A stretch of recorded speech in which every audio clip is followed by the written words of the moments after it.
तैयारी के साथ आए थे, उन्हें पता था रुकावटें किस तरह से हटानी है और वो हटाने में कामयाब हुए। डी चौक पर इस वक्त क्या सूरत हाल है? कमरुल मुनव्वर हमारे साथ हैं। कमरुल मुनव्वर साहब, क्या सूरत हाल है डी चौक पर? इतला थी कि वहां पर पहले से कारकुनान जमा होना शुरू हो चुके हैं। जी बिल्कुल, डी चौक पर कारकुनान की एक बड़ी तादाद जो थी वो यहाँ पर पहुँचना शुरू हो गई थी, क्योंकि 4 रैलियाँ ऐसी थी जो इस्लामाबाद और रावलपिंडी के सबब से निकली थी और उन्होंने यहाँ पर पहुँचना शुरू कर दिया था।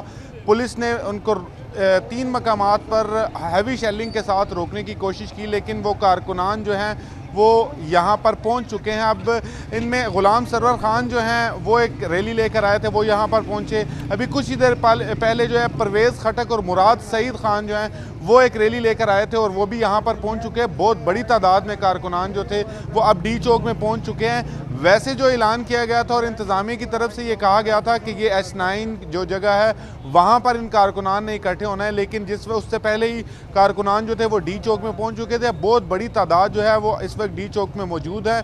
तमाम सिक्योरिटी की जो रुकावटें थी वो ख़त्म कर दी गई हैं, तमाम रुकावटें हटा दी गई और कारकुनान क्योंकि ये रुकावटें जो हैं इंतज़ामिया की तरफ से हटाई गई, मुजाहिरीन की तरफ से हटाई गई। और दूसरा ये बताएं कि रेड जोन में आता है डी चौक और इसकी जो सिक्योरिटी है वो रेंजर्स और दीगर पैरामिलिट्री फोर्सेस के पास होती है, तो यहाँ पर सिक्योरिटी की क्या सूरत हाल है?